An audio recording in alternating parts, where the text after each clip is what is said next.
Hey, sports porchers. It's your hockey Jesus, and we made it.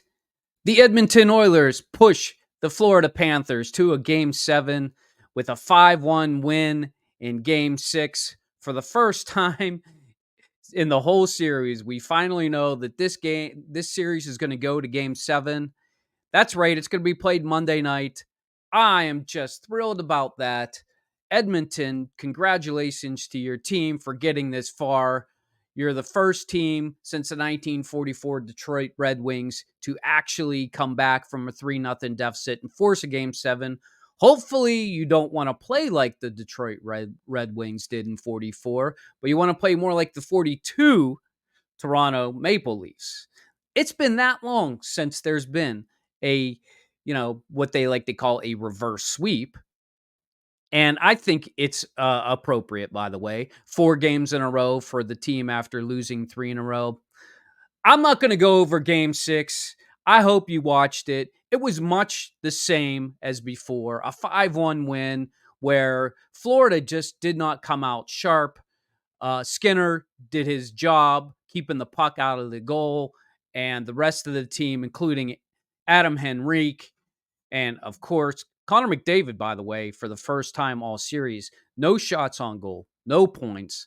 That means no assists. And before, he's lost every single game in his career when that happens. You have to be thrilled if you're an Edmonton Oilers fan for your superstar to go pointless and shotless and still get to 5 goals. That's been incredible. Edmonton's find a way to get to that second gear, and that's what Florida hasn't been able to do. I'm going to give you some key players that I think you need to be watching in Game 7 tomorrow night. And then I'm going to give you some tidbits about Game 7 and how the how the ratings have been going on the television, because I don't know why everybody in the United States of America is not watching this series. I would imagine half the people will be watching it, but we'll get to that in a second. Let's talk a little bit about what Edmonton has to do to win Game 7. Edmonton really has to continue to get secondary scoring.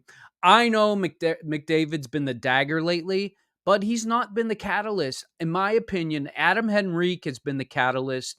The shorthanded goals have been the catalyst that really have gotten Edmonton going in the right direction. Skinner has had timely saves in the first and second periods to be able to keep Edmonton with a cushion.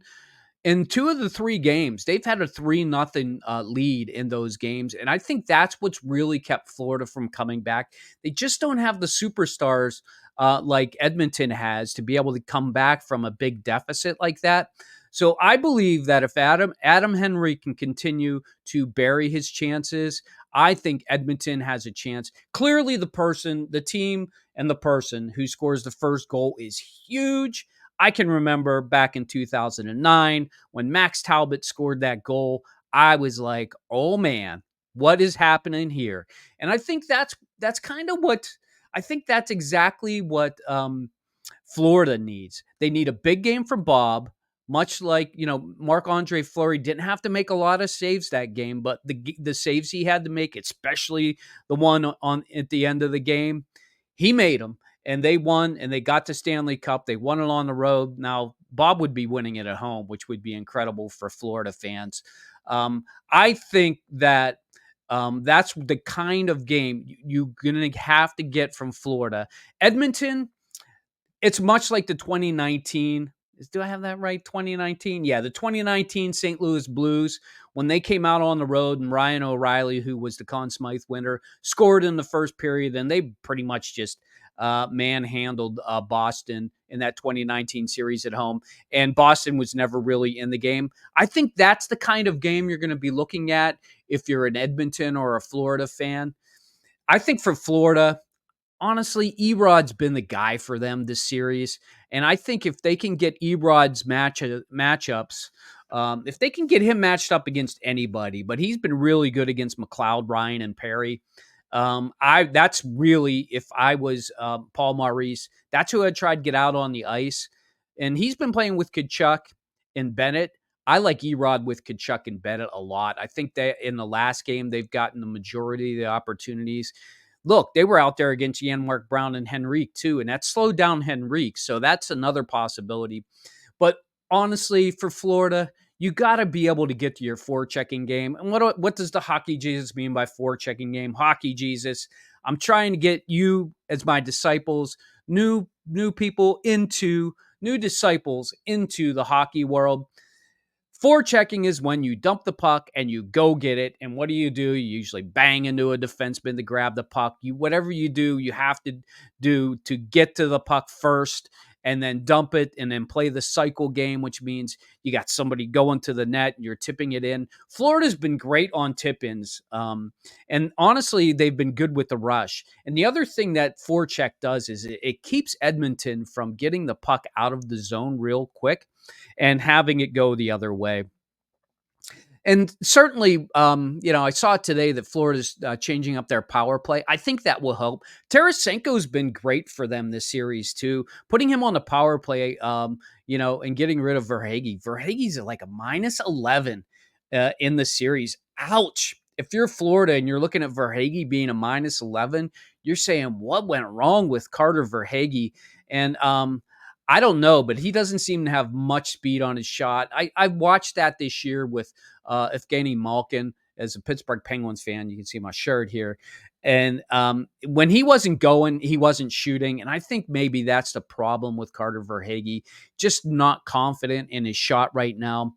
So putting Tarasenko out there and Montour, he had to come off. You cannot make that dumb play at the blue line and give Edmonton another shorty, and this one's over for sure. They're going to be lifting the cup on your ice. I think that's going to be the key to these guys winning the cup, either Florida or Edmonton.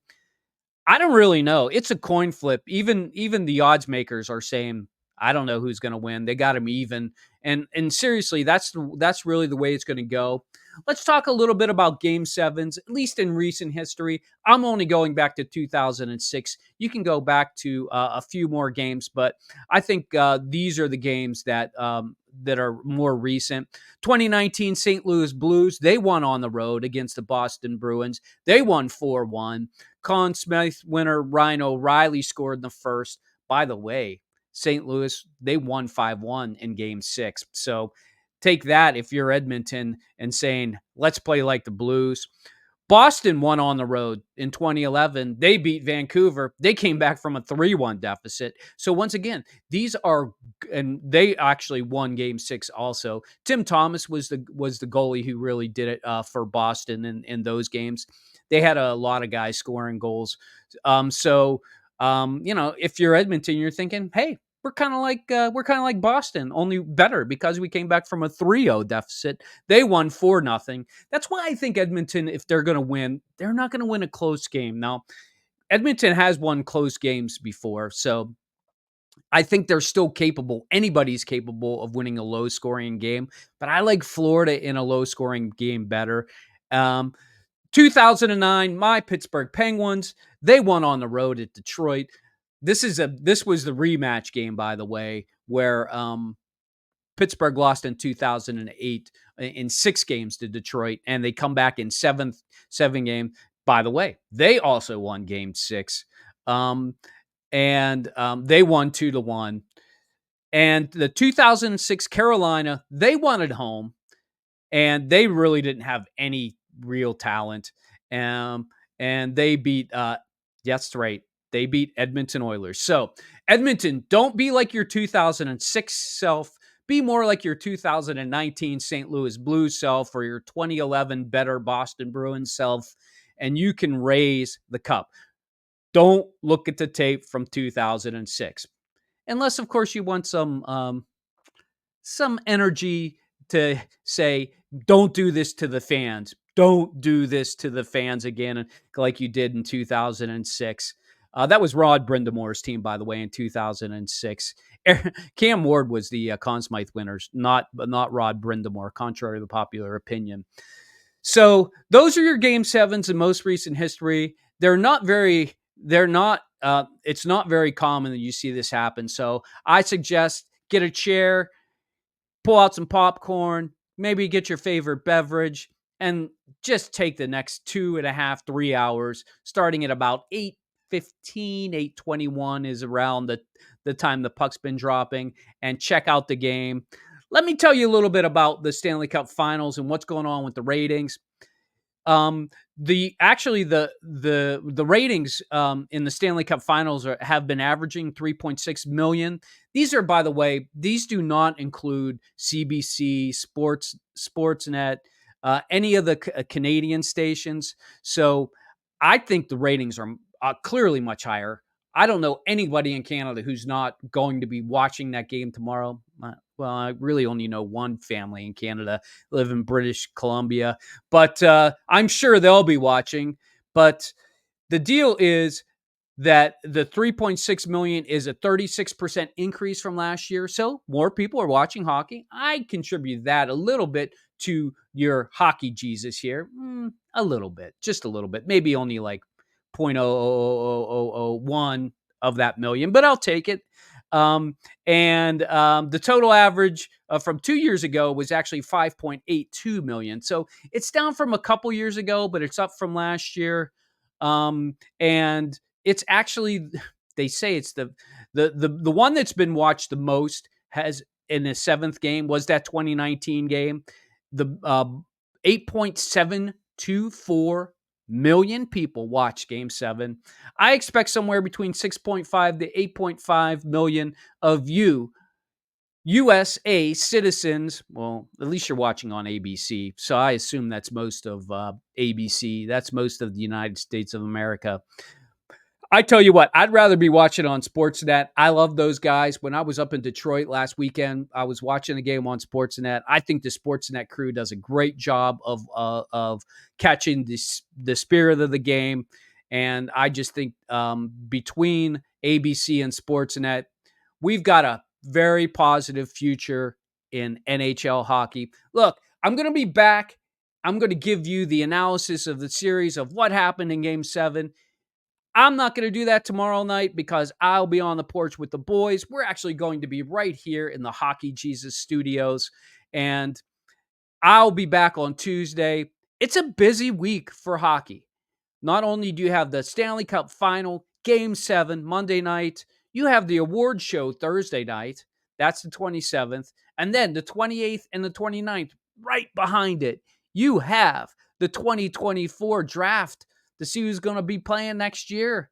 It's going to be a crazy, crazy weekend. Oh, and by the way, free agency starts in July 1st. So there's lots to talk about. So, hey, hit that subscribe button that you see down there in the corner.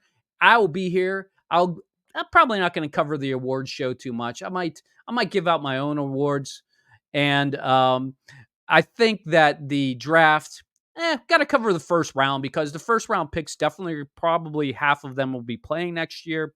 But the free agency market, stop by the porch next Monday. I'll give you my analysis on that.